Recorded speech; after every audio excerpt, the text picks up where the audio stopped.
happening now. Travel misery taking off and likely to get worse as the government shutdown triggers even more flight delays. This was the scene this morning at Bush Intercontinental in Houston. Long lines at security, and this past weekend was the worst for air traffic control staffing since the shutdown began more than a month ago.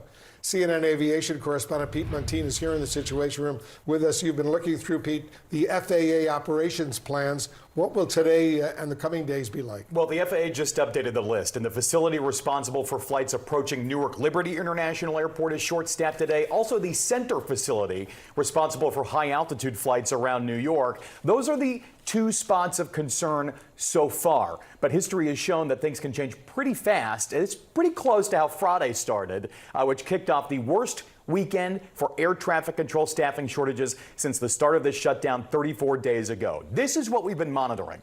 It's called the FAA National Airspace Operations Plan. Published every few hours, shows air traffic control facilities with short staffing. And on a normal day, there might be one or two facilities here. On Friday, this was the list. 46 different facilities. The three New York City airports have been especially hard hit, and the FAA says on Friday those facilities saw nearly 80% of controllers call out, and that is what creates the bind. And the FAA says it has no choice in some cases but to slow the pace of flights and put into place delays or ground stops. I want you to listen now to what Transportation Secretary Sean Duffy said about that.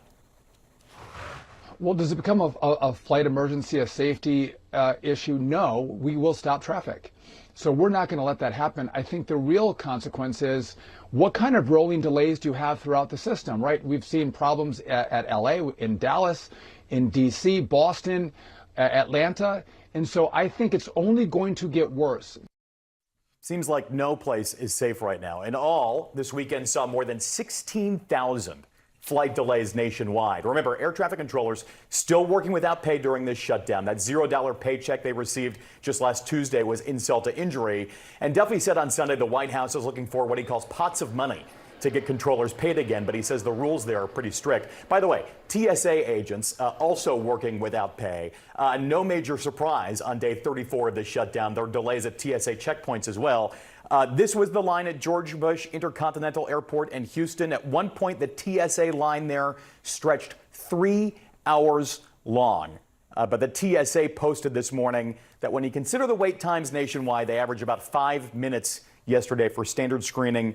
They said 2.11 minutes, very exact, for pre-check, and they screened about 2.7 million people nationwide. It's up about 1% when you consider the same time a year ago. The big thing here is these people have to get paid, and this is the human toll of this government shutdown, and it's having a real impact on travelers with Thanksgiving not far off on the horizon.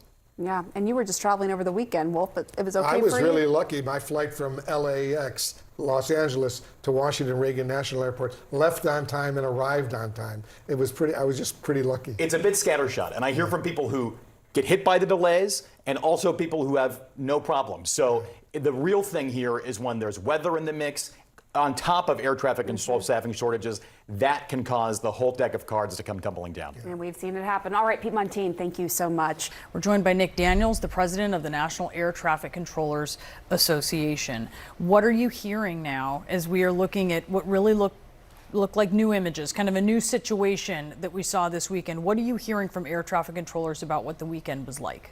The amount of stress, the fatigue, the frustration is growing every day. Air traffic controllers are waking up to a headline that says there's no end in sight, and that leads to a level of hopelessness as well. And you know, there's not even as many air traffic controllers that are working today as there was in the 2019 shutdown, where air traffic controllers are working 6 days a week, 10 hours a day, and that was already an issue that we were working on, and now every day that this continues, it continues to build, and it continues to put them in a place that is completely unacceptable. Can you help us visualize what it's like inside of, you know, a tower when there are not enough people? You start having one person take on multiple tasks where you would normally have that workload divided between controllers. They're going to go to work, they're going to do their job, they're going to keep everyone safe, but you have to start slowing down the number of aircraft that can go through it so one person can handle this level of complexity. This is the most high consequence job in the entire world. You're making 1,000 decisions, you know, in just one rotation. to ensure that aircraft move safely in and around the airport or in the sky. And every single time that they have to take on an additional level of responsibility amidst all these other issues is something we have to be concerned about and something we have to manage. What are the personal financial dilemmas that they're facing right now? We're not only seeing air traffic controllers already reporting, like, I have no money for gas and to be able to get to work. They're over 1 month at this point without a level of compensation for the amazing work that these patriots do day in and day out. But also on top of that, not having child care. We're seeing air traffic controllers for their first time starting to resign. We have trainees that are resigning, and we have certified controllers. And we're getting reports of them resigning over the course of this past week. You've called for a clean funding bill. That's right? Yes, it is. You've called for a clean funding bill. That at this point is the demand of Republicans in the White House as well. You were at the White House roundtable this past week on aviation, travel, and union leaders, and the White House has said they have no intentions to meet with Democrats until the government is reopened. Have you been able to speak to Democratic House and Senate, especially leadership, about what your folks need? We have, and our message has been consistent. From the very beginning, 1 day of a shutdown was too much. Air traffic controllers cannot be used as a political pawn. And I can help everyone know the end of this story. People can't live without money. It's putting us in a position to, for an air traffic controller to have to not only deal with this profession, but then weigh going home and having to have the consequences of being at a home and trying to explain to your family that you're going to go into one of the most demanding jobs in the world and you don't know when you're going to get paid again. Our message is simple. Open the government, and it has to open now. That's the real issue, and that's the only way that this is going to be solved. You've been through this, time and again, and the threat of it time and again now, right? This is becoming a kind of regular thing, but I don't know that we've ever seen it threaten in recent history. A holiday season, kind of at a critical point in the shutdown, right? Air traffic, we're worried about that as well. Talk to us about that. What happens if we get to the Thanksgiving travel rush and the government is still shut down? What does that look like? There's a lot of things that doing this job for 23 years that I can predict or I could tell you and explain. I have no idea how to explain what it would look like if we get to the holiday rush and we're still dealing with a government shutdown.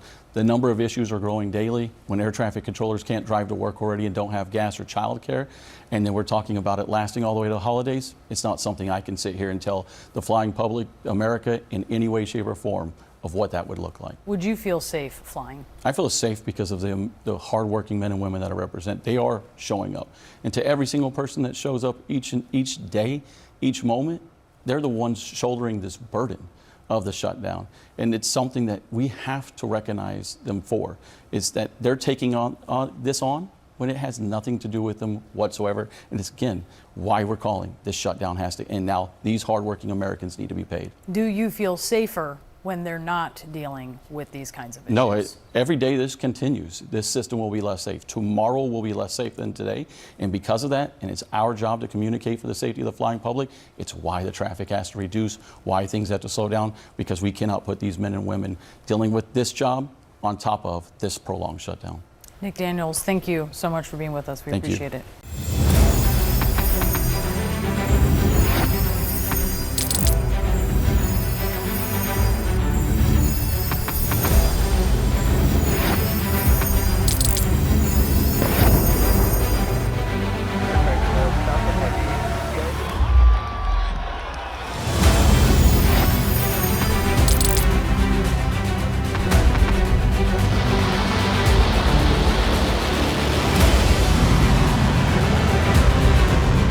Fighting so long and so hard that they don't know what the they're doing.